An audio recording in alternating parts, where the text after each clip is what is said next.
이럴 때는 상속 부동산 현금 정산이라는 전략을 활용하시면 좋습니다. 지분을 포기한 대가로 현금으로 준다는 개념으로 생각을 하시면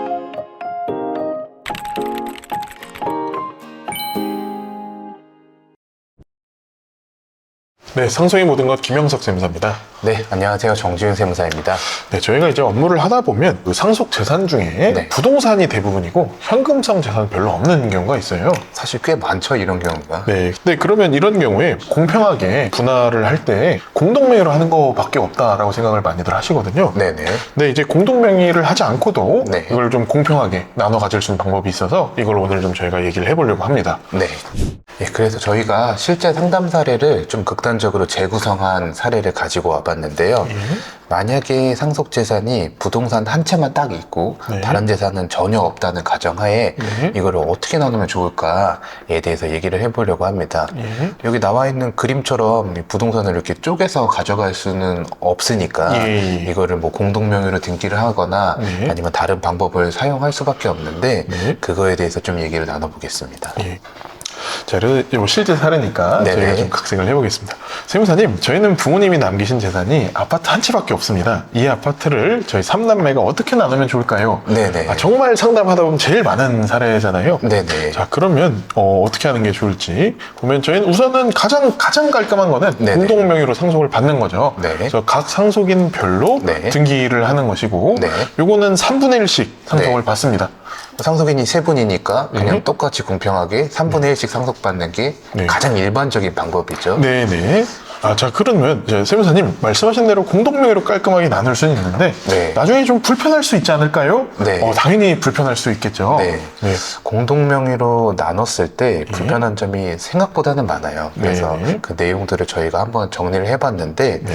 이런 문제점들이 있을 수 있거든요. 예. 첫 번째로는 매도할 때 네. 동의가 필요합니다. 네, 그렇죠. 지금 세 분에서 같이 공동명의로 설정을 하면 네. 이제 두 명은 팔고 싶은데 예. 한 명은 팔기 싫을 수 있잖아요. 네네. 그러면은 못 팔아요. 못 팔죠. 예, 그래서 모두의 동의가 필요하기 때문에 네. 매도나 처분할 때 좀 불편할 수가 네. 있다라는 점을 좀 기억해 주시면 좋을 것 같고요. 그리고 뭐 처분 매도라고만 써놨지만 네. 또 뭐 임대 주고 싶을 때 네, 그럴 네. 때도 계약 조건이 한 명이 마음에 안 들면 못 네, 하는 네. 거죠, 그것도. 아, 네, 맞습니다. 예. 처분, 매도뿐만 아니라 뭐 전세나 월세 줄 때도 네. 마찬가지라고 생각하시면 되고 예. 두 번째는 이제 관리나 유지 비용 분담 문제가 있어요. 예. 예를 들어서 월세를 줬는데 네. 그 월세 세입자가 이게 고장났으니까 좀 고쳐달라 이런 네. 수리비 같은 게 발생할 수 있잖아요. 예.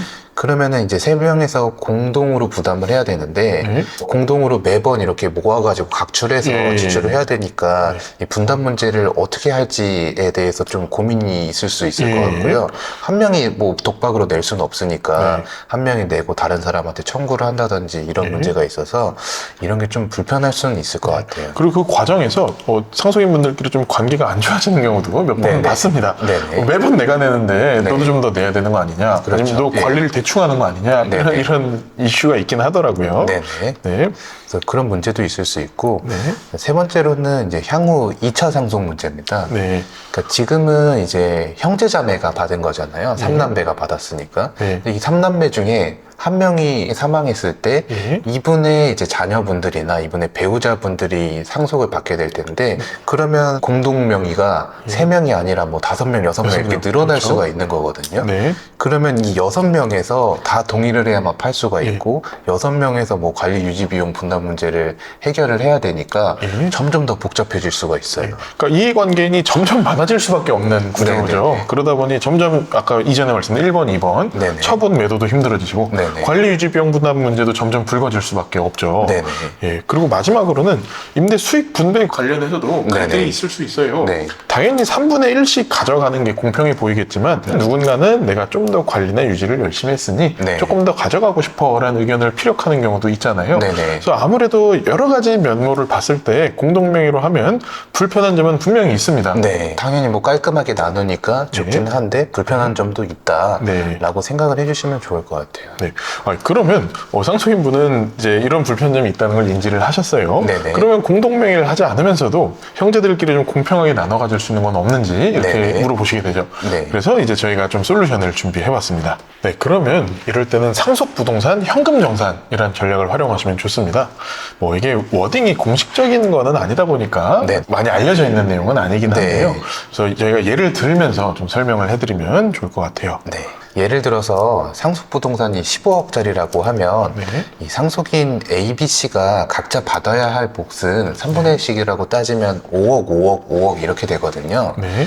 그러면 이럴 때 상속인 A가 단독으로 부동산을 소유를 한 다음에 네. 대신에 상속인 A가 B와 C한테 지분을 포기한 대가로 네. B랑 C가 상속 등기를 안 했으니까 예. 지분 포기한 대가로 현금으로 5억씩 준다는 개념으로 생각을 하시면 될 것 같아요. 그러니까 A가 B랑 C한테 네. 돈을 주고 네. 지분을 사오는 개념인 거죠. 그렇죠. 예. 지분을 5억에 사온다. 5억짜리 네. 지분을 포기를 했으니까 예. 5억을 주고 사온다라고 생각하시면 될 것 같아요. 예.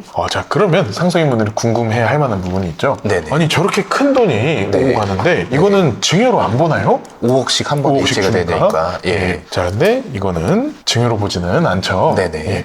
이거는 상속받은 부동산의 지분을 네. 이제 내가 포기하는 대가로 현금을 받은 거잖아요. 네네. 분명한 대가가 있습니다. 네. 따라서 이거는 대가가 없을 때 나오는 증여가 아니라 네. 내 부동산 지분을 돈을 받고 팔았습니다. 네네. 라는 것이라서 양도로 보게 됩니다. 네. 실제로 이제 국세청에서 나온 예규를 저희가 들고 왔는데 네. 이 내용을 보시면 부동산을 단독 상속받은 대가로 네. 다른 상속인에게 현금을 지급하는 경우 어떻게 과세가 되냐라고 네네. 물어본 내용이거든요. 예. 그럼 보면 상속 지분을 포기하는 대가로 현금을 지급받은 경우 네. 양도다라고 이렇게 해석을 하게 되어 있어요. 예. 그래서 이게 증여가 아니고 지분 포기한 대가로 돈을 준 거니까 네. 이거는 정당한 거래다. 네, 이렇게 네. 국세청에서 또 해석을 했다고 생각하시면 될 것 같아요. 네. 자, 그러면 상속인분들이 궁금해 할 만한 것이 네네.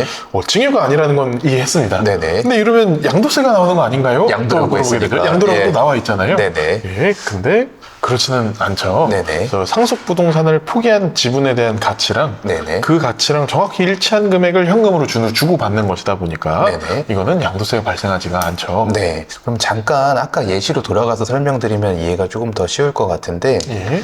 지금 상속부동산 15억이니까 네. 각자 원래 받아야 될 지분이 3분의 1이라고 하면 5억, 5억, 5억인 거잖아요. 예. 네, 5억에 대한 지분 포기 대가로 5억을 줬으니까 네. 일치하니까 양도세가 없는 거거든요. 예. 근데 만약에 상속인 B씨한테 상속인 A가 뭐 현금을 10억씩 줬다고 생각을 해보면 네. 이 상속인의 지분은 5억인데 10억을 받았으면 5억이 남잖아요. 네. 그럼 5억에 대한 양도세가 나올 수 있다. 네네. 그렇게 생각하시면 될 것 같아요. 예, 그래서 정산하실 때 정확한 금액을 산정을 해야겠죠. 네네. 그 이상을 주게 되면 네. 뭐 증여나 양도세 문제가 생길 수 있습니다. 네. 내가 포기한 대가만큼만 현금을 주셔야 양도세가 없다. 예, 이렇게 예. 이해하시면 좋을 것 같아요. 네. 네, 그래서 오늘의 결론은요. 네. 공동명의로 상속을 등기하는 것이 좀 꺼려지고 네. 좀 불편할 수 있으니까요. 네. 그리고 이미 보유하고 있는 상속인 현금이 충분하다라고 하면은 상속 부동산 현금 정산 전략을 좀 활용하면 네. 공동명의 등기에 대한 불편함 없이 공정한 상속이 가능하다라는 네. 걸 말씀드릴 수 있을 것 같아요. 사실 현금이 좀 어느 정도 있어야 되다 보니까 예. 좀 제한적인 전략이긴 하지만 네. 만약에 현금이 충분하다면 충분히 이렇게 좋은 방법을 활용할 수 있으니까 네. 참고하시면 좋을 것 같아요. 네, 오늘은 상속 부동산 현금 정산에 대해서 좀 얘기해봤는데요.